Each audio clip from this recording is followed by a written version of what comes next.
বিসমিল্লাহির রহমানির রহিম। বব ডিলানের একটা বিখ্যাত গান আছে, how many roads must a man walk down before you call him a man. কতটা পথ হাঁটলে তাকে মানুষ বলা যায়। আমার মতো একজন নোবডি কতটা পথ পাড়ি দিয়ে আজকে কনফিডেন্স কর্তৃক আয়োজিত বাংলাদেশের সবচেয়ে বড় ক্যাডার সংবর্ধনার মঞ্চে এসে দাঁড়াতে পেরেছি, সেই গল্পটাই আজকে শোনাবো। তবে আপনাদের কাছে আমার অনুরোধ, আমার বক্তব্য ভালো না লাগলেও দয়া করে সবাই করতালি দিবেন।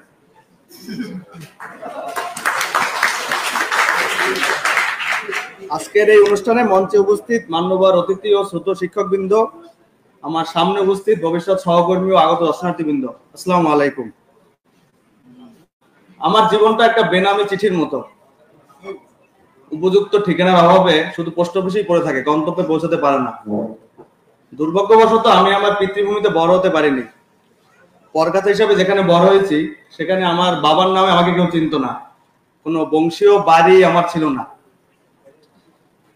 সমাজের পরিচিত বর্গ থেকে সবসময় নিজেকে লুকিয়ে রেখেছি। মাঝে মাঝে মনে হতো কেউ হয়তো জানেই না যে আমারও অস্তিত্ব আছে।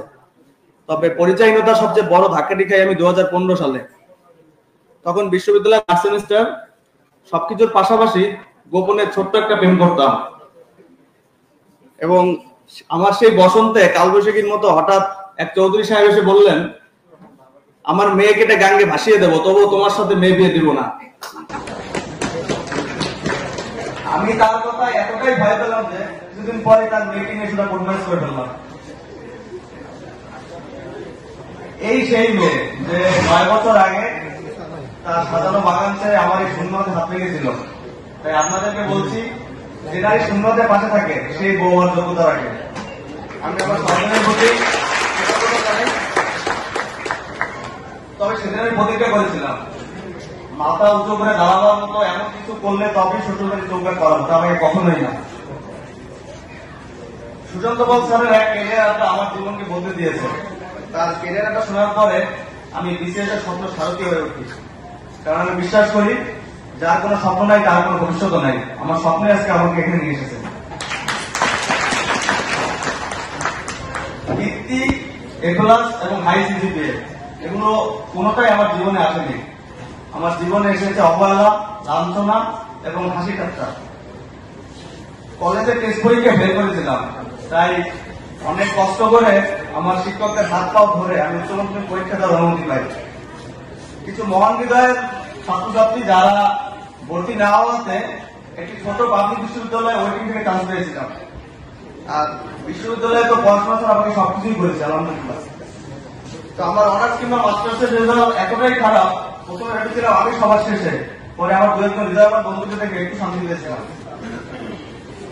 তাই এত খারাপ রেজাল্ট এবং অল্প বয়সে বিয়ে করায় অনেকেই বলেছে বিসিএস স্বপ্ন দেখে তুমি নিজের জীবনকে নষ্ট করো না, তুমি অন্য কিছু করো।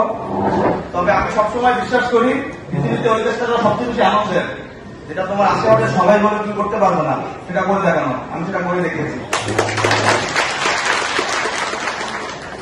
তবে আজকের এই জনসম্মুখে রজনীগন্ধা সুবাসে যারা সম্মানিত হচ্ছেন, জন অন্তরালে তাদের কাটার আঘাতের অনেক গল্প আছে। 2019 থেকে 2023 দীর্ঘ 4 বছরে বিসিএস আমার জীবন থেকে 3টি ইট কেড়ে নিয়েছে। বিবাহিত জীবনে 9 বছর হলেও তাকে দেখা হয়নি এখনো সোশ্যাল মিডিয়া।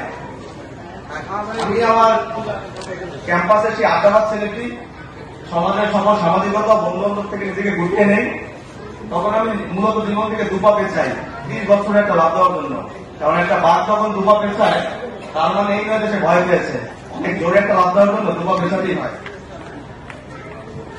এই 4 বছরে আমি অমানসিক পরিশ্রম করেছি। আমার কিছু কিছু বই আছে, ওরা যদি কথা বলতে পারতো তবে ওরা চিৎকার করে বলতো, ছেলেদের সরকার আমার কাছে এতবার আসিস না। কারণ আমার আশেপাশে অনেকেই যেটা 2 ঘন্টায় পারতো, আমার সেটা 10 ঘন্টা লাগতো। তবে বিশ্বাস করেন, এটা নিয়ে আমার কোনো লজ্জা ছিল না। কারণ আমি জানি পৃথিবীর সবাই লিওনেল মেসির মতো গড গিফটেড প্রতিভা নিয়ে আসে না। কারো কারো ক্রিস্টিয়ানো রোনালদোর মতো কঠোর পরিশ্রম করে সুইপার থেকে পৃথিবীর 1 নম্বর উপহার হতে হয় না। Because most of the time the talent without working hard is nothing. তবে রাত যত গভীর হয় তোমার মতো নিকটে আসে।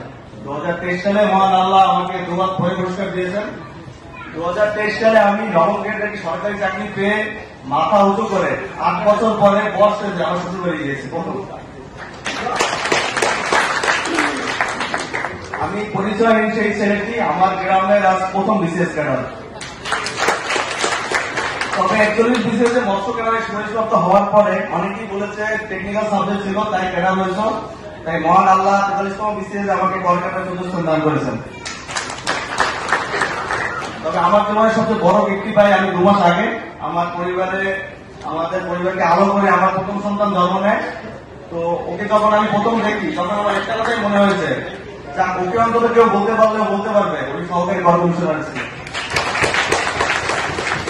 আমি কৃতজ্ঞতা জানাই মহান সৃষ্টিকর্তা, আমার বাবা মা, আমার বন্ধু বান্ধব, শিক্ষক এবং সকল শুভাকাঙ্ক্ষীদের। আমি শেষ একটি কোট দিয়ে শেষ করি, get busy living or get busy dying, বাঁচতে বাঁচার মতো বাঁচো, নামাজকে মরে যাও। আমি বাঁচার মতো বাঁচার জন্য বিসিএস দিয়েছিলাম, আমার জন্য দোয়া করবেন। আমি যেন সততা ও মনের সাথে আমার দায়িত্ব পালন করতে পারি। সবাইকে ধন্যবাদ।